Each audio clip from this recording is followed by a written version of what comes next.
Everyone, मैं हूं कशिश और आप सुन रहे हैं आप ब्रांड न्यू पॉडकास्ट एस्ट्रो नक्षत्र। और आज हमारे साथ है super talented and well known astrologer Kiran Mujumdar, जो आज हमें बताने वाले हैं एस्ट्रोलॉजी के बेसिक्स से लेके स्टार के vibes in a super easy way. So let's get started. Episode 1, बात भविष्य की। Hello sir, how are you? Hello, नमस्ते। नमस्ते, आप कैसे हैं?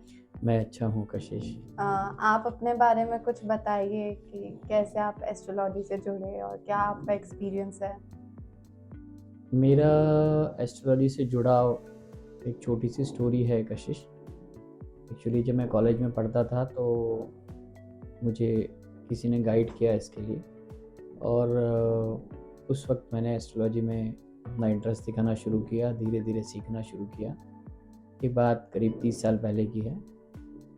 और उसके बाद धीरे धीरे करते हुए मैंने प्रैक्टिस की, नई नई चीज़ें, ज्योतिष की विधाएं जो होती हैं, एस्ट्रोलॉजी की नई नई चीज़ें सीखी, जिसमें सबसे पहले मैंने बेसिक सीखा, फिर उसके बाद सायन पद्धति, निर्यन पद्धति, उसके बाद फिर मैं केपी एस्ट्रोलॉजी, कृष्णमूर्ति एस्ट्रोलॉजी के ऊपर आया। सन 2000 में मैंने कृष्णमूर्ति एस्ट्रोलॉजी सीखी।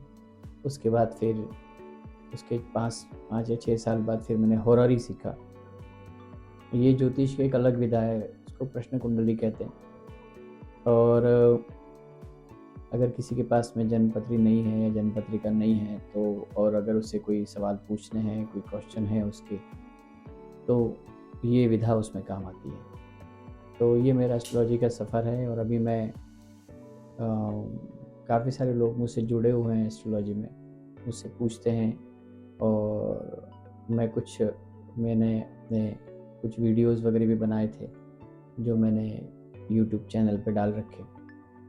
तो वो आप देखेंगे, जब हमारा कोरोना चल रहा था, जब कोविड-19 आया था, उस वक्त मैंने कुछ वीडियोस बनाए थे, तो आप देख सकते हैं। जो मैंने उस वक्त भविष्यवाणियाँ, प्रेडिक्शंस जो किए थे, वो आज सच साबित हुए और वो अभी चल रहे हैं, और आगे भी कोशिश करता रहूँगा।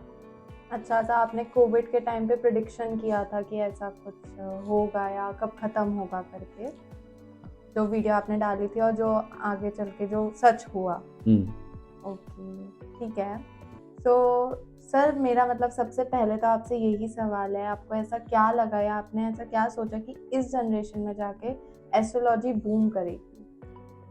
देखिए कशिश, आजकल का जो जनरेशन है, इसमें जो नई पीढ़ी है, नई युवा पीढ़ी है, उसको मार्गदर्शन देने के लिए, उसको एडवाइस देने के लिए, जो ज्योतिष एक बहुत अच्छा सब्जेक्ट है। और ज्योतिष के ज़रिए, एस्ट्रोलॉजी के ज़रिए यंग जनरेशन को बहुत अच्छा मोटिवेशन मिलता है। तो मेरा ऐसा मानना है कि एस्ट्रोलॉजी को मोटिवेशन के लिए यूज़ करना चाहिए। तो आजकल की जनरेशन है जो कि अपना कैरियर का चुनाव करने के लिए या अपने लाइफ पार्टनर को चुनने के लिए ये एस्ट्रोलॉजी उनको बहुत हेल्प करती है। ओके, तो सर आपको इतने सालों का एक्सपीरियंस है जो आपने मुझे अभी शेयर किया, तो उसी हिसाब से ऐसा कौन सा क्वेश्चन है जो आपसे हर कोई कॉमन क्वेश्चन जो पूछते हैं? देखिए कशिश, एक्चुअली आजकल की जो जनरेशन है, उसके 3 ही सबसे बड़े सवाल होते हैं। पहला होता है उसको नौकरी, जॉब मिलना। दूसरा सवाल होता है उसका हेल्थ कैसा रहे, और तीसरा उसका लाइफ पार्टनर कैसा रहे। ये 3 सवाल ज़्यादातर लोग पूछते हैं। और बच्चों के जो पेरेंट्स होते हैं, वो उनके एजुकेशन के बारे में पूछते हैं। तो जो लोग जिनकी उम्र 40 साल के ऊपर है, वो लोग अपने बच्चों के एजुकेशन के बारे में पूछते हैं, क्योंकि वो सबसे ज़्यादा वरी उनका उसी में होता है। और जो यंग जनरेशन है, वो अपने कैरियर के बारे में और अपने लाइफ पार्टनर के बारे में मुझसे सवाल करती है, मुझसे पूछती है। ओके, तो आपने ऐसा कोई सोशल मीडिया पे प्रेडिक्शन किया हो जो सच साबित हुआ है? जो तो मैंने आपको भी बताया कि मैंने सोशल मीडिया पे, मेरे यूट्यूब चैनल है, उसके अंदर मैंने कोविड-19 के टाइम प्रेडिक्शन किए। कुछ हमारे जब इलेक्शन हुए थे इंडिया में, अभी जब जो सरकार बनी, उसके ऊपर भी मैंने प्रेडिक्शन किए थे, तो वो काफ़ी सच साबित हुए। जो कि एग्ज़िट पोल के में कुछ और था, और जो मैंने बताया वो कुछ और था। जो मैंने बताया वो सच हुआ ईश्वर की कृपा से। क्या सच में हमारी डेस्टिनी लिखी हुई होती है या हम खुद लिखते हैं? देखिए, हम अपनी डेस्टिनी नहीं लिखते हैं, हमारी डेस्टिनी तो हमारा ईश्वर तय करता है। जब किसी बच्चे का जन्म होता है, जब वो पहली श्वास लेता है, उसी वक्त डेस्टिनी उसकी जन्म पत्रिका बना देती है अच्छा। और उसी वक्त उसका भविष्य तय हो जाता है कि उसने आगे क्या करना है और क्या उसका भविष्य रहेगा। जैसे कि 2 जुड़वा बच्चे पैदा हुए, 2 जुड़वा बच्चे पैदा होने के बाद दोनों का भविष्य एक जैसा तो नहीं लिखेगा ना ईश्वर। तो जुड़वा बच्चे जब पैदा होते हैं तो उनकी पत्रिका में उनके जो नक्षत्र के जो रहते हैं वो एक ही रहते हैं, लेकिन कुछ टाइम का फ़र्क होने से 2-4 मिनट का उनके नक्षत्र के उपनक्षत्र स्वामी चेंज हो जाते हैं और वो दोनों बच्चों के भविष्य को डिसाइड करता है। मेरे साथ ऐसा पहले एक्सपीरियंस मेरा है जिसमें 2 जुड़वा बच्चियाँ पैदा हुई और मैंने उनके लिए प्रेडिक्शन किया था। तो एक की शादी उनके खुद के कास्ट में हुई और दूसरी की शादी अदर कास्ट में हुई। वो प्रेडिक्शन मैंने किया था।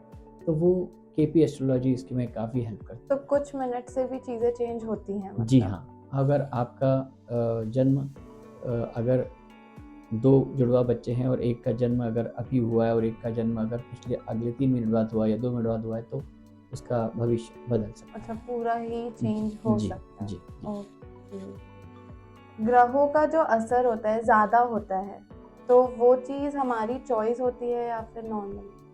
देखिए, हमारी चॉइस तो कुछ नहीं होती, हमारी चॉइस तो ग्रह ही डिसाइड करते हैं। जो हमारे स्टार्स हैं, जो हमारी पत्रिका है, जन्म पत्रिका में जो हमारे स्टार्स हैं, जो हमारे असेंडेंट हैं, जो हमारे स्टार की पोजीशन है, जो हमारी राशि है, ज़ोडिएक है, वही डिसाइड करती है और इनकी पोजीशन ईश्वर डिसाइड करता है। अच्छा, क्या एक गलत ग्रह पूरी जो अपनी दशा है, पूरी ज़िंदगी बदल सकती है? देखिए, ग्रह तो कोई गलत होता नहीं है कशिश।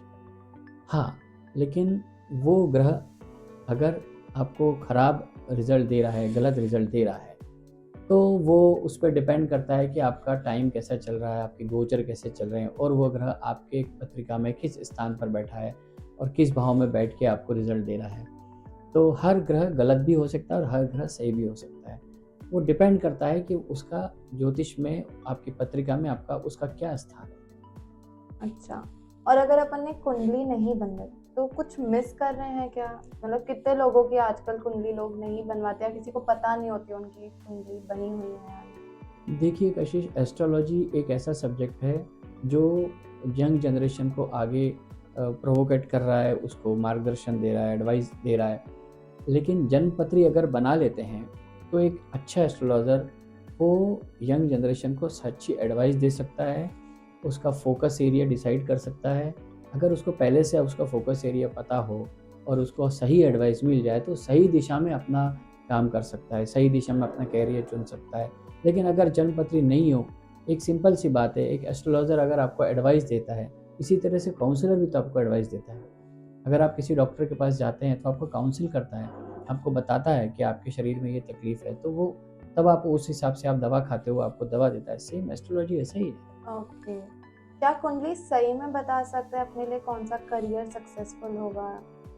जी हाँ, देखिए, जन्म पत्रिका में जो कैरियर का जो चुनाव करना होता है, वो एक अच्छा एस्ट्रोलॉजर कैरियर का चुनाव करने के लिए उसकी जन्म पत्रिका में 10वें स्थान को और 6वें स्थान को देख के बता सकता है। ओह, अगर उसको अगर सही विश्लेषण किया जाए और नक्षत्रों के ऊपर बात की जाए और उसको नक्षत्रों की सही गणना की जाए तो एक एस्ट्रोलॉजर किसी भी व्यक्ति को उसके भविष्य के बारे में, उसके कैरियर के बारे में सही चुनाव करने में मदद कर सकता है। तो बहुत बार होता है कि बच्चे अपोजिट चले जाते हैं उनके, जो उनकी डेस्टिनी में होता है, उनके करियर में होता है। तो वो चीज़ ऐसी होती है कि वो उसमें लॉस पाते हैं या कुछ बंद हो जाता है, ऐसा कुछ होता है? जी हाँ, क्या होता है कि अगर आपकी डेस्टिनी ने फिक्स कर दिया कि आपका चुनाव इस दिशा में है, अगर आप गलती से दूसरे उसमें चले गए तो फिर घूम के वापस वहीं आ जाते हो आप। अच्छा, मतलब आपको एट द एंड वो चीज़ में उतना वो नहीं मिलता है, सक्सेस नहीं मिलता है अगर आप दूसरे करियर में जा रहे सही। हो। ओके। तो सर सबसे मेन जो हम जेनज़ीज़ के लिए क्वेश्चन होता है कि शनि चल रहा है या शनि को लोग बहुत स्कैरी समझते हैं। तो शनि सही में बहुत स्कैरी होता है या मिसअंडरस्टूड लिया गया है उसको? देखिए, बड़ी गलत धारणा है। शनि एक कर्म प्रधान देवता है और वो आदमी को उसके कर्मों के हिसाब से उसका भविष्य तय कर देता है। अगर आपके कर्म अच्छे होंगे तो वो आपको अच्छे रिजल्ट देगा, अगर आपके कर्म खराब होंगे तो आपको रिजल्ट खराब देगा। शनि एक ऐसा ग्रह है जिसने ईश्वर को भी नहीं छोड़ा। तो वो अगर वो आपकी पत्रिका में अगर आया है तो वो आपको कुछ सिखाने के लिए आया है। तो वो ऐसा नहीं कि वो हमेशा खराबी करता है, उसका एक कार्यकाल है। जैसे आप साढ़े साती के बारे में जानते हो, साढ़े साती का मतलब क्या है? शनि आपकी राशि की पिछले राशि पे जब आता है तब आपको साढ़े साती का पहला ढैया ढाई शुरू हो जाता है।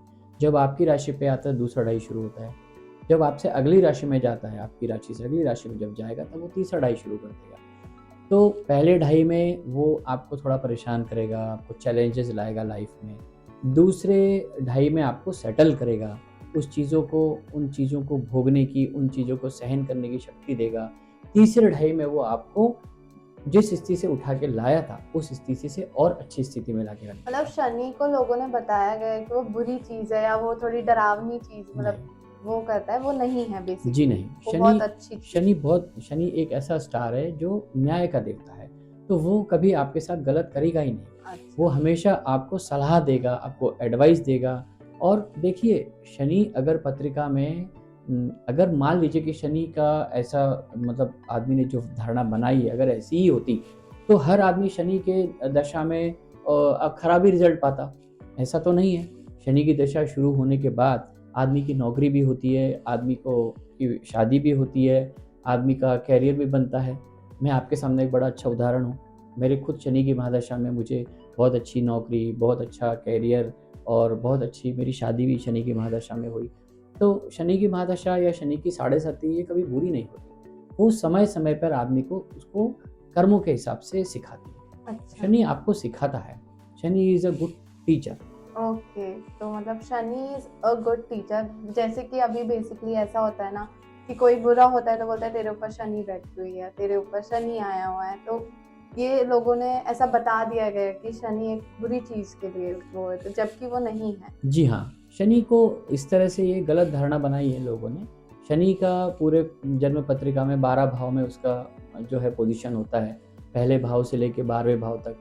तो एक छोटा-सा एग्ज़ाम्पल है कि शनि अगर किसी की पत्रिका में 7वें भाव में बैठा हो, तो वो उस कंडीशन में आपके बिज़नेस को थोड़ा-सा हर्ट करेगा, बिज़नेस को लॉस पहुँचा सकता है। लेकिन उसी दौरान उसकी वैवाहिक ज़िंदगी जो है वो भी अच्छी कर सकता है। शनि अगर किसी अच्छे शुभ ग्रह से दृष्ट हो, तो डिपेंड करता है, अगर वो गुरु से दृष्ट हो जुपिटर से, तो बहुत अच्छे रिज़ल्ट देगा। अगर वही मंगल के साथ में हो, तो आपको आपका स्वभाव बदल सकता है। डिपेंड करता है। ओके। तो मेरा नेक्स्ट क्वेश्चन जो मेन है कि जो ब्रेकअप या पैचअप होने वाले होते हैं, तो उसका सिग्नल प्लैनेट अपन को पहले ही दे देता है या फिर ये सब एक वो है मिथ है? नहीं, देखिए, जब आपकी पत्रिका को कोई एस्ट्रोलॉज़र एनालाइज़ करता है, उसका विश्लेषण करता है, तो आपको ये सवाल कि मेरा इसके साथ में पैचअप होने वाला है या मेरी लाइफ में ये स्त्री या ये लड़की आने वाली है या ये लड़का आने वाला है, तो वो ग्रह देख के एनालाइज़ करके आपको पहले से बता सकता है कि आपके जीवन में इस उम्र में आपके साथ किसी का पैचअप हो सकता है। और आप उसके ऊपर फिर फ़ोकस करोगे तो आप चुनाव अच्छा कर सकते हो। जैसे कि शादी के लिए कोई लड़की या लड़का देखा जाता है, तो उसको शादी का एक वक़्त होता है, एक उम्र होती है। उस पीरियड में एक एस्ट्रोलॉज़र आपको बताता है कि आपको इस तरह की लड़की मिल सकती है या आपको इस समय ये लड़की मिल सकती है या ये लड़का मिल सकता है, या आपकी शादी जब होने वाली होती है तब आपके ग्रह इस तरह से होते हैं कि एक एस्ट्रोलॉज़र अच्छे से प्रेडिक्ट कर सकता है।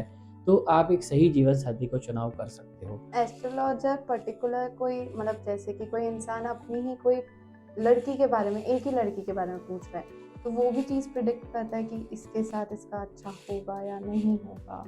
जी हाँ, जब शादी होने वाली होती है या किसी व्यक्ति के लाइफ में कोई स्त्री आने वाली होती है या स्त्री के लाइफ में कोई पुरुष आने वाला होता है, तो उनके जो ग्रह होते हैं, वो देख के हम ये पता कर सकते हैं कि ये इनके लिए अच्छा रहेगा या नहीं रहेगा या इनका आगे ब्रेकअप हो जाएगा। जैसे कि एग्ज़ाम्पल है कि अगर आप किसी की पत्रिका में 7th हाउस में मर्क्यूरी का पोज़ीशन हो, मर्क्यूरी इज़ अ ड्यूअल वो है स्टार वो है। मतलब उसकी जो नेचर है वो ड्यूअल नेचर है मर्क्यूरी की। वो 2 तरह से काम करता है, उसके 2 मुँह होते हैं। तो वो अगर किसी की जन्म पत्रिका में 7th हाउस में हो या 7th हाउस से कैसे भी मर्क्यूरी कनेक्टेड हो, तो उसकी लाइफ में 2 स्त्रियाँ आ सकती हैं या एक स्त्री की लाइफ में 2 पुरुष आ सकते हैं या मल्टीपल पुरुष भी आ सकते हैं। ओके। तो हर एक इंसान का एक लकी टाइम होता है, तो वो चीज़ कैसे लोगों को पता करे या वो कैसे आइडेंटिफाई करे कि ये मेरा लकी टाइम है या ये चीज़ है? देखिए, आपकी जन्म पत्रिका में एक फॉर्च्यून करके होता है, फॉर्च्यूना जिसको बोलते हैं, भाग्येश। मतलब आपकी पत्रिका में जो 9वां स्थान होता है उसको भाग्य स्थान बोलते हैं। तो उसका जो लॉर्ड रहेगा, मतलब भाग्य स्थान का जो स्वामी रहेगा, वो डिसाइड करेगा कि आपका फॉर्च्यूना कब और कहाँ और कैसे डेवलप होगा। तो इसी तरह से अगर हम थोड़ा-सा इसको और एनालाइज़ करें तो 9th हाउस में जो स्टार बैठा है, या 9th हाउस में जो राशि है उसका लॉर्ड क्या है, या 9th हाउस का नक्षत्र जो है वो कौन-सा नक्षत्र स्वामी है, या 9th हाउस का उपनक्षत्र स्वामी जिसको सब लॉर्ड बोलते हैं या सब लॉर्ड बोलते हैं, वो कब एक्टिव हो रहा है और इन चारों में से कौन सबसे पावरफुल है। तो जो सबसे पावरफुल होगा वो डिपेंड करेगा आपके भाग्य को। तो आपका भाग्य अगर विदेश में होने वाला है तो 9th हाउस जो है, जो जिसको हम बोलते हैं भाग्य, वो 3rd और 12th हाउस के साथ में और 11th हाउस के साथ में कनेक्ट होना चाहिए। तब आपका विदेश यात्रा योग बनता है और आप विदेश में जाते हो या विदेश में नौकरी करते हो या विदेश में ही आप सेटल हो जाते हो, आपकी शादी भी वहीं हो जाती है, आपकी फैमिली हो जाती है, आपको सिटीजनशिप मिल जाती है। ये सारी चीज़ें भाग्य स्थान 9th हाउस ही तय करता है। तो किसी आदमी का भाग्य या उसका फॉर्च्यूना वो आप देख के बता सकते हो कि उसका कब उसका भाग्योदय होने वाला है। तो इन सब चीज़ के लिए जन्म पत्रिका बहुत इम्पोर्टेंट चीज़ है क्या?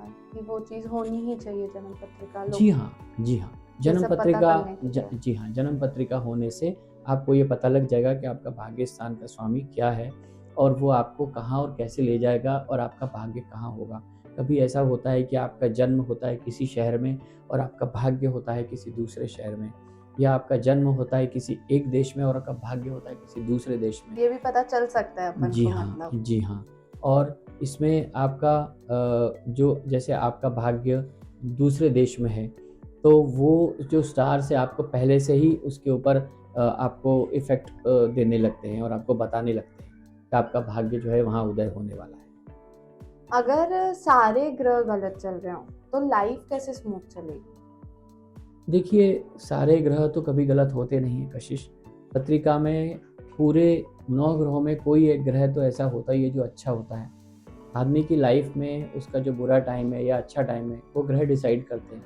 तो हमने अपने दिमाग में मिथ बना रखा है कि सारे ग्रह गलत चल रहे हैं। सारे ग्रह कभी गलत नहीं है। ठीक है, तो अब जैसे ग्रह पे अपन बात कर रहे हैं, तो किसी और का ग्रह, जैसे कि किसी के लाइफ पार्टनर का या फैमिली मेंबर का ग्रह अपनी लाइफ में कोई प्रॉब्लम क्रिएट कर सकता है या कुछ प्रॉब्लम्स आ सकती है किसी और के ग्रह से?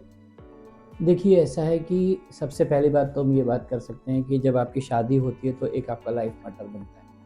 तो उसके जो पत्रिका में जो ग्रह होंगे वो आपको हमेशा प्रभावित करेंगे। दूसरी बात, अगर आप किसी के साथ में लॉन्ग टर्म रिलेशनशिप में हो तभी भी आप उसके ग्रह आपको प्रभावित करेंगे, या आप किसी दोस्त के साथ में रह रहे हो रूम पार्टनर बन के काफ़ी सालों से, तो उसके ग्रहों का असर भी आपके ऊपर पड़ सकता है। और मेनली सबसे बड़ी बात तो ये है कि आपका जो लाइफ पार्टनर है उसके स्टार्स वो आपको हमेशा इफ़ेक्ट करेंगे ही करेंगे, क्योंकि आप दोनों एक साथ में एक लाइफ जी रहे हो, आप एक दूसरे को सब चीज़ें शेयर कर रहे हो, तो अल्टीमेटली वो एक ऐसा वो बन जाता है कि उसका ऑरा ऐसा बन जाता है कि आप दोनों एक तरह से बिहेव करते हो, तो दोनों के स्टार्स एक दूसरे को इफ़ेक्ट करेंगे ही करेंगे। अच्छा, मतलब अपन को दूसरों के ग्रह का अपने पार्टनर या फैमिली मेंबर का भी कहीं ना कहीं दोनों चीज होता है, फायदा भी होता है और नुकसान जो चीज है वो दोनों होती है, ऐसा? जी हाँ, बिल्कुल। ठीक है। अब जैसे कि हम छोटे लोग हैं, आप जेंसीज हैं जो अपन अभी बोले जाएं, तो उन लोगों को उनका पूरा बर्थ डिटेल नहीं पता रहता कि करेक्ट टाइम क्या है या फिर जो भी चाहिए रहती है। तो अगर ये नहीं पता हो पर उन्हें उनका रिजल्ट जानना हो, तो क्या ये पॉसिबल है कि वो जान सकते हैं? देखिए कशिश, जो आपका प्रश्न है कि उनको अपने करियर के बारे में पता नहीं होता है या वो इसके ऊपर विश्वास नहीं रखते हैं, या उनका करियर के बारे में उनको बताने वाला कोई नहीं होता है, या उनके पास जन्म पत्रिका नहीं है, या उनको इसका नॉलेज नहीं है, तो वो क्या, हम जो एस्ट्रोलॉजर्स हैं, हम जैसे और भी एस्ट्रोलॉजर हैं, हम भी हैं, तो हम उन लोगों को उनकी लाइफ को अच्छा करने के लिए और उनके करियर पे फोकस करने के लिए ये सब चीज़ें करते हैं हमको सलाह देते हैं। जैसे कोई बच्चा है, उसको अपने एजुकेशन के बारे में जानना है तो जन्म पत्रिका में जो चौथा स्थान होता है जी। और पांचवा स्थान होता है, ये दोनों डिसाइड करते हैं कि आपका एजुकेशन किस तरह का होगा और आपका आईक्यू लेवल कितना होगा। तो आपकी पत्रिका में पांचवा स्थान आपके आईक्यू लेवल को बताता है और फोर्थ हाउस आपके एजुकेशन को बताता है। तो फोर्थ हाउस में अगर कोई अच्छा स्टार है, सपोज कि आपके फोर्थ हाउस में जुपिटर है और वो कर्क राशि का जुपिटर है। कर्क राशि मतलब कैंसर जो राशि है उसमें जुपिटर की जो स्ट्रेंथ है बहुत अच्छी और बहुत बढ़िया हो जाती है। तो उसमें वो अगर वो फोर्थ हाउस में बैठा है तो वो व्यक्ति ज़िंदगी में बहुत अच्छी लेवल की पढ़ाई करता है, मतलब वो पीएचडी लेवल तक जाता है, पीएचडी के ऊपर भी जाता है और मतलब यहाँ तक कि वो विदेश में जाके भी अच्छी पढ़ाई कर सकता है। तो उसका एजुकेशन लेवल बहुत अच्छा और बहुत टॉप का होता है। डिपेंड करता है कि वो चौथे स्थान को फोर्थ हाउस कितना अच्छा और कितना स्ट्रॉन्ग है। इसी तरह से अगर वो व्यक्ति फोर्थ हाउस में उसका जो स्टार्स है वो अगर नाइन्थ से कनेक्टेड हो तो विदेश में जाके पढ़ाई करता है, और विदेश में जाके पढ़ाई करने के बाद अगर वो ट्वेल्थ हाउस से कनेक्टेड ना हो तो वापस अपने घर आके नौकरी करता है। लेकिन अगर वो ट्वेल्थ से कनेक्टेड हो तो वो वहीं पर पढ़ाई भी करता है और वहीं नौकरी भी करता है। और वो सेवेंथ हाउस से कनेक्ट हो जाए तो वहीं शादी भी करता है और वहीं उसकी फैमिली भी बन जाती है। तो मतलब सारे हाउसेस कुछ ना कुछ एक दूसरे से इंटरकनेक्टेड हैं। करेक्ट करेक्ट करेक्ट, हर हाउस एक दूसरे से इंटरकनेक्ट ही होता है। सब लोग बोलते हैं कि बैड लक लग रहा है या बैड लक चल रहा है मेरा, अगर उनके हिसाब से चीजें नहीं होती हैं। तो क्या सच में बैड लक होता है या ऐसी कोई चीज है जो बोली जा रही है? देखिए बैड लक आप अगर कहते हो तो बैड लक तो कुछ नहीं होता। ग्रह आपके डिसाइड करते हैं कि आपका समय खराब या अच्छा चल रहा है। तो हमेशा जो एक टाइम पीरियड है जिसमें सारे काम नहीं होते हैं तो उस वक्त आम आदमी ये सोच लेता है कि मेरा बुरा वक्त चल रहा है, मेरा बैड लक चल रहा है। जबकि ऐसा नहीं होता। वो उसी पे फोकस करता है जो चीज़ें उसकी नहीं होती है, लेकिन जो चीज़ें उसकी हो रही होती है उस पर फोकस नहीं करता। लेकिन जो चीज़ें नहीं हो रही होती है वो इतनी ज़्यादा तकलीफ़ वाली होती है कि उसका ध्यान उसी तरफ जाता है। तो वो उसको कहता है कि मेरा बैड लक आ गया या मेरा बैड लक चल रहा है। ज़िंदगी में या जीवन में हमेशा बैड लक नहीं चलता है। हमेशा बुरा वक्त आता है तो अच्छा भी वक्त आता है। हमेशा अंधेरे के बाद सुबह आती है, ये सभी को मालूम है। इसी तरह से बैड लक कुछ नहीं होता।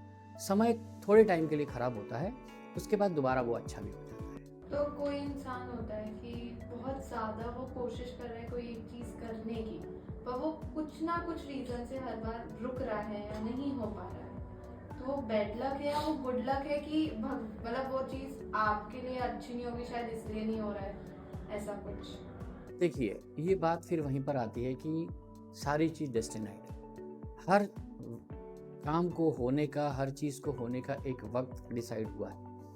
वो उस वक्त का इंतज़ार आदमी को करना पड़ता है और ग्रह आपको सिर्फ ये दिखाते हैं कि आपका वो वक्त तब आने वाला है। तब तक आप कोशिश करते रहो। कभी कभी आपको 10 बार 15 बार भी काम करना पड़ता है, लेकिन वो होता नहीं और बाद में होता है। अल्टीमेटली आपको शायद पुराना इतिहास पता हो कि अकबर ने राणा प्रताप के ऊपर कितनी बार प्रहार किया और कितनी बार उसे हराने की कोशिश की, लेकिन वो उसे अंत तक हरा नहीं पाए। तो कोशिश तो वो करता रहा ना उसको हराने के लिए। इसी तरह से और भी दूसरे जो मुगल एम्परर है उन्होंने इंडिया के ऊपर कई बार आक्रमण किया, लेकिन हमेशा तो सक्सेस नहीं मिल पाई उसको। तो ये डिपेंड करता है, ईश्वर का जो डेस्टिनी है, ईश्वर ने जो डिसाइड करके रखा है वही होता है। तो आपको सही समय का और सही चीज़ का इंतज़ार करना चाहिए, लेकिन डिपेंड वो करता है कि आपने क्या चीज़ मांगी है। आपकी पत्रिका में अगर योग है, आपको एक अच्छा एस्ट्रोलॉजर बताएगा कि आपकी पत्रिका में ये योग है। सपोज़ कि आप एक कार खरीदने जा रहे हो और आप लोन के लिए अप्लाई करते हो, किसी कारणवश आपका लोन फेल हो जाता है, वो एप्लीकेशन फेल हो जाती है। उसका रीज़न क्या है कि आपका वक्त नहीं आया है।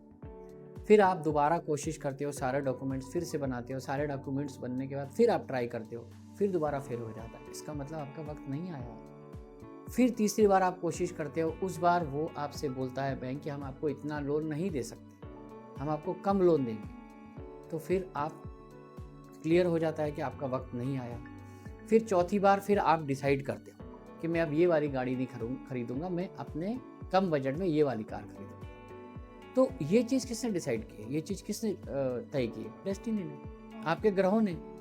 तो आपके ग्रह आपको बता देंगे कि आपको ये चीज़ खरीदनी है, इस वक्त खरीदनी है, उस वक्त जब वो होना है। Correct correct correct correct. So जो करियर होता है वो अपन पता कर सकते हैं पत्रिका के थ्रू, अपन को पता चल जाता है अपना करियर क्या है या क्या होने वाला है। जी हाँ, अगर कोई व्यक्ति किसी अच्छे एस्ट्रोलॉजर के पास में अपनी पत्रिका दिखाता है और वो ये कहता है कि मुझे बताइए कि मेरा कैरियर कब होने वाला है या कैसा होने वाला है या मैं कैरियर में आगे क्या करने वाला हूँ, तो ये चीज़ संभव है। क्योंकि जब कोई एस्ट्रोलॉजर आपकी हॉरोस्कोप को एनालाइज करेगा तो आपकी पत्रिका में वो 10th हाउस को देखेगा। पत्रिका में 10th हाउस और 6th हाउस ये दोनों डिसाइड करते हैं। 6th हाउस डिसाइड करता है कि आपका जॉब कहाँ होगा, कैसे होगा, कब होगा। 10th हाउस डिसाइड करता है कि आपके जॉब में आपका कैरियर कैसा रहेगा। तो जब आप किसी एस्ट्रोलॉजर से बात करते हो और उससे पूछते हो कि मेरा कैरियर कैसा रहेगा, तो वो डिपेंड करता है। जैसे मान लीजिए कि एक उदाहरण के तौर पे आपको बताता हूँ कि मान लीजिए कोई एग्ज़ाम क्रैक करने जा रहा है, मान लो वो IES का एग्ज़ाम है और वो जा रहा है क्रैक करने के। अगर वो किसी एस्ट्रोलॉजर के पास जाता है तो एस्ट्रोलॉजर उसको एडवाइस दे सकता है ये देख के कि उसका 10th हाउस कितना स्ट्रांग है, उसमें कौन सा स्टार है। अगर 10th हाउस में सन है और बहुत पावरफुल है, मतलब लियो का सन अगर 10th हाउस में है या एरीज का सन 10th हाउस में है और 10th हाउस का नक्षत्र सबलॉर्ड भी सन ही है और वो भी एरीज में है और सन के ही नक्षत्र में गया हुआ है, तो क्लियर हो जाता है कि उसने IAS बनना ही है। और इसके बाद में अगर वो सन कहीं न कहीं अगर वीनस के साथ में अटैच हो, अफेक्टेड हो, तो वो उसका कैरियर जो है वो फॉरेन सर्विसेज में भी हो सकता है। मतलब वो किसी दूसरे कंट्री में जाके इंडिया को रिप्रेजेंट करने के लिए उसका एम्बेसडर भी बन सकता है। तो अब जैसे कि आपके सामने है कि हमारे यहाँ से इंडिया के कुछ लोग US में जाके वहाँ पर सीनेटर बन गए और वहाँ पर वो आपने अभी पहले देखा होगा जो ब्रिटिश जो प्राइम मिनिस्टर था वो इंडियन मूल का था, उसका जन्म तो इंडिया में हुआ था लेकिन वो वहाँ जाके वहाँ का PM बन गया। तो ये क्या डिसाइड करता है? ये स्टार्स डिसाइड करते हैं। आपके ग्रह आपको उसको दिशा निर्देशित करते हैं कि आपके ग्रह बताते हैं कि आपका भविष्य कहाँ पर है।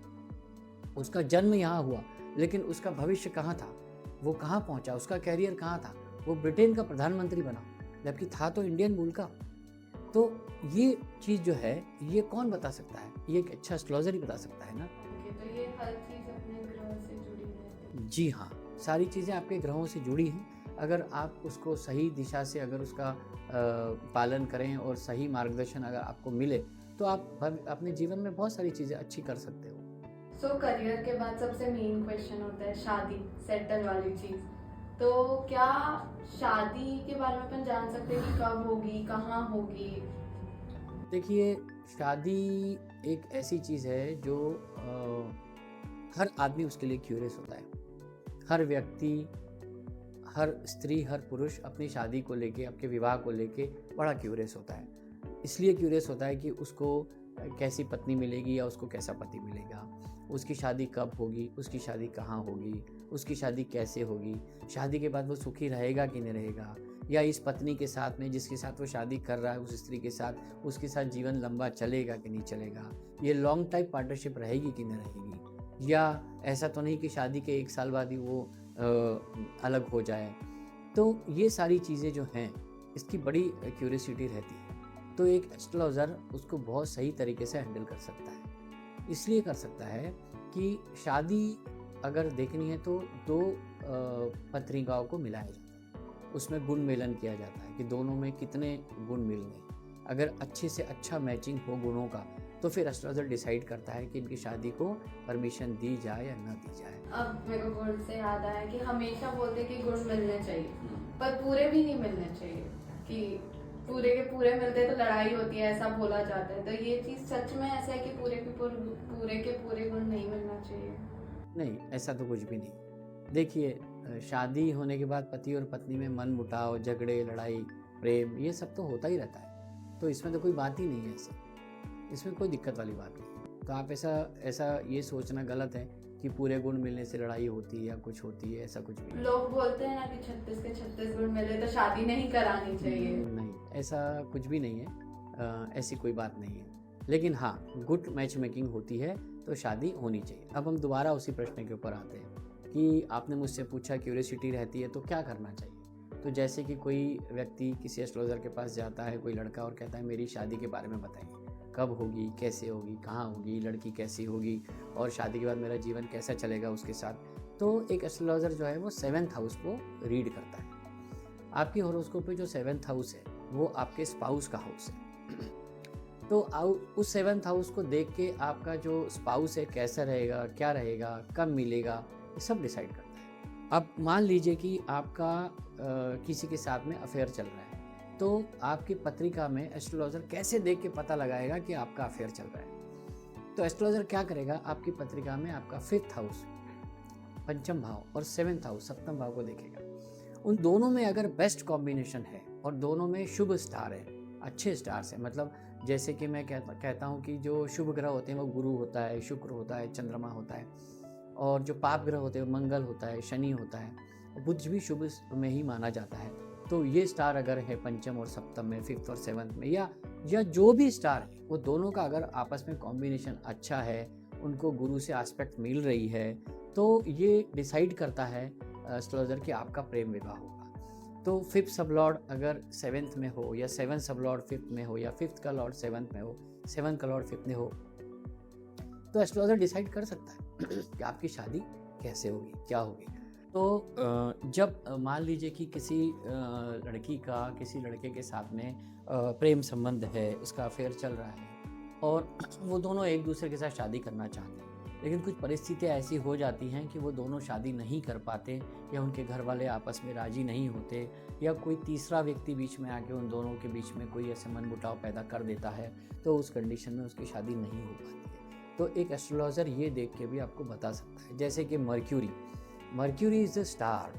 वो क्या करता है, मर्क्यूरी ये डिसाइड करता है कि आपकी जो शादी है, जिस लड़की के साथ होने वाली है, उसके साथ आप कितने दिन तक रह पाओगे। अगर मर्क्यूरी का 7th हाउस के साथ कनेक्शन हो, तो हो सकता है कि वो एक लड़की के साथ में उसका ब्रेकअप हो के वो किसी दूसरी लड़की के साथ में ज्वाइन करे और फिर उससे शादी करे, या हो सकता है वो मर्क्यूरी ऐसी कंडीशन में बैठा हो जो कि डुअल साइन में बैठा हो, तो हो सकता है कि उसका एक नहीं 2 या 3 लड़कियों के साथ भी ब्रेकअप हो सकता है। तो मर्क्यूरी का 7th हाउस से कनेक्शन बड़ा बुरा माना गया है, और मर्क्यूरी का कनेक्शन अगर 7th हाउस से होगा तो उस कंडीशन में उसका ब्रेकअप तो तय है। तो सबसे पहले हमको एस्ट्रोलॉजर को यही देखता है, एस्ट्रोलॉजर की उसका 7th हाउस से मर्क्यूरी कनेक्शन तो नहीं है। अगर मर्क्यूरी से कनेक्शन नहीं है तो सामने वाले को जो उससे पूछने आया है प्रश्न, उसको बता सकता है कि भाई आपका 7th हाउस में मर्क्यूरी से कनेक्शन नहीं है, तो आप इस लड़की के साथ में जा सकते हो। और शादी के बाद देखा होगा आप लोगों ने कि कई जोड़ों का आपस में तलाक हो जाता है, या वो अलग अलग सेपरेशन में चले जाते हैं, भले वो लीगली उनमें तलाक ना हो, लेकिन वो सेपरेशन में चले जाते हैं। तो वो भी एक जो है एस्ट्रोलॉजी तय करती है। एस्ट्रोलॉजी बताती है कि आपका सेपरेशन होने वाला है। तो ऐसे बहुत से उदाहरण मेरे सामने हैं जिनमें मैंने उनको बताया है कि आपका सेपरेशन तय है, आप कितनी भी कोशिश कर लो, सेपरेशन तय है। तो वो, या मैंने इस तरह से बताया होगा कि भाई इसमें आपको सेपरेशन होना का योग दिखता है, तो आप एक बार कोशिश करो आपस में पैचअप करने की। लेकिन चूंकि डेस्टिनाइड है तो फिर वो पैचअप तो होगा नहीं, तो ब्रेकअप ही होगा, और अल्टीमेटली वो जो है आपका डिवोर्स हो जाएगा।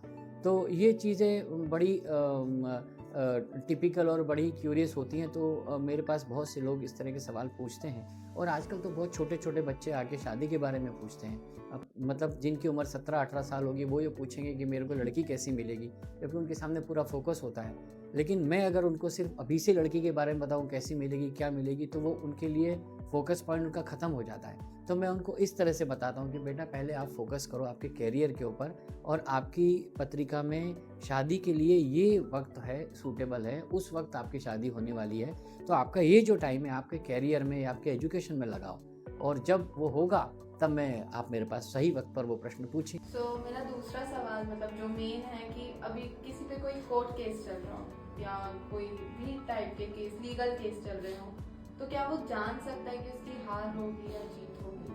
हाँ कशिश, ये आपने बड़ा सही प्रश्न पूछा। एक्चुअली हमारे भारतवर्ष में बहुत सारे कोर्ट केस चल रहे हैं, बड़े लंबित हैं, बड़े मतलब उनमें टाइम लग रहा है, और फास्ट ट्रैक जो है बड़े कम होते हैं, और बहुत से लोग मेरे पास पूछने आते हैं। तो देखिए उसमें क्या होता है कि कोई एस्ट्रोलॉजर किसी पत्रिका में देखना है उसको कि उसका कोर्ट केस चल रहा है, तो वो पूछने आया है, तो उसको वो 6th हाउस को देखेगा। 6th हाउस जो होता है वो शत्रु स्थान होता है, और रोग स्थान, शत्रु स्थान इस तरह से होता है, या कोर्ट केस के लिए 6th हाउस को देखा जाता है।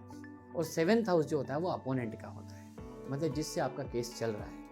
तो 6th हाउस का अगर वो पत्रिका देखता है, तो 6th हाउस का अगर नक्षत्र सबलॉर्ड अगर 11 को सिग्निफाई करे तो 100% उसकी जीत होगी, और अगर वो 8 या 12 को सिग्निफाई करे तो उसकी हार होगी। इसी तरह से 7th सबलॉर्ड जो है वो उसके अपोनेंट का है, तो उस वक्त उसका जो 7th हाउस है वो अगर बहुत ज़्यादा एक्टिव है और वो 11 को सिग्निफाई कर रहा है, मतलब आपके विपक्षी की जीत होगी, आपकी हार होगी।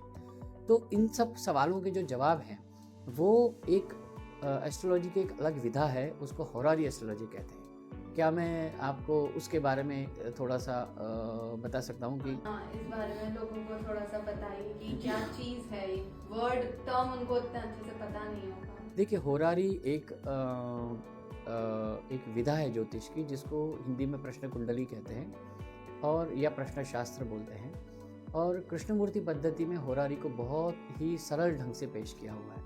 अगर किसी के पास में उसकी जन्म पत्रिका नहीं है, या कोई आदमी ये चाहता है कि उसको तुरंत के तुरंत जवाब मिले, या वो कोई इंटरव्यू देने जा रहा है किसी फर्म में, या किसी से बात करने जा रहा है, या उसकी कोई चीज़ खो गई है और वो मिल नहीं रही है, तो horary is the best way to help him. तो सर, अगर किसी को अपनी हेल्थ के बारे में जानना हो, या किसी की हेल्थ खराब हो, या नॉर्मली किसी को अपने हेल्थ के बारे में, तो एस्ट्रोलॉजी उसमें हेल्प कर सकती है? देखिए कशिश, ये एक ऐसा प्रश्न है जो हर आदमी के लिए बड़ा क्यूरियस होता है, क्योंकि आजकल का जो एटमॉस्फेयर है और ये सब चीज़ें जो है वो हेल्थ को बड़ा अफेक्ट करती है। हाँ, जैसे कि आजकल छोटे लोग लाइक 17 इयर्स, 20 इयर्स या 30 इयर्स के लोगों को कार्डियक अरेस्ट आ रहा है या हार्ट अटैक आ रहा है, तो ये सब चीज़ें अपन को एस्ट्रोलॉजी के थ्रू किसी वे में हेल्प कर पाएगी, अपन जान सकते हैं। देखिए क्या होता है कि हेल्थ के लिए अगर कोई एस्ट्रोलॉजर है और वो अगर हेल्थ उसको जाननी है अपनी, तो वो किसी एस्ट्रोलॉजर के पास जाएगा कोई व्यक्ति और उससे पूछेगा कि मेरी हेल्थ के बारे में बताइए। तो वो क्या करेगा कि आपकी हॉरोस्कोप की एनालिसिस करेगा। सबसे पहले आपकी ज़ोडियक देखेगा, फिर आपका एसेंडेंट लग्न जिसको बोलते हैं वो देखेगा, फिर उसके बाद आपके पत्रिका में जो आपका 6th हाउस है उसको देखेगा, फिर 8th को देखेगा, फिर 12th को देखेगा, फिर डिसाइड करेगा आपकी हेल्थ कैसी रहेगी। Okay sir, so podcast and करने के पहले एक लास्ट क्वेश्चन मैं आपसे पूछना चाहूँगी कि आप अभी यूथ को क्या एक मैसेज देना चाहेंगे जो उनको मोटिवेट करे या हेल्प करे?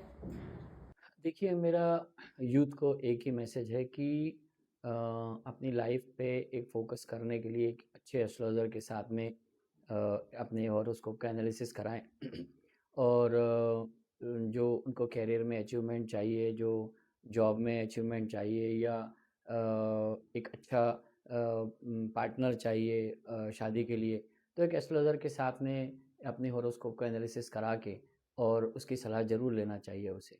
और एस्ट्रोलॉजी को एक ऐसा टूल बनाना चाहिए कि जो यंग जनरेशन को और आगे लेके जाए और उनको वो लाइफ में अच्छे कर्म करें और गलत दिशा में न भटकें। तो एस्ट्रोलॉजी उनको, ज्योतिष शास्त्र उनको बहुत सहायता कर सकता है। तो मेरा ऐसा मानना है कि हर यूथ जनरेशन को एक एस्ट्रोलॉजी की तरफ जाना चाहिए और उसके बारे में जानना चाहिए, क्योंकि ये हमारी बहुत पुरातन सभ्यता है और ज्योतिष आज का तो है नहीं। ज्योतिष को लाखों करोड़ों साल हो गए ज्योतिष है, तो जब ये सारी चीज़ें हैं तो क्यों ना हमको उसको फॉलो करना चाहिए। तो हमको ज्योतिष शास्त्र को फॉलो करना चाहिए और यंग जनरेशन को भी उसकी तरफ अपना ध्यान देना चाहिए। Thank you so much sir, आपने अपना नॉलेज शेयर किया और अपना टाइम दिया।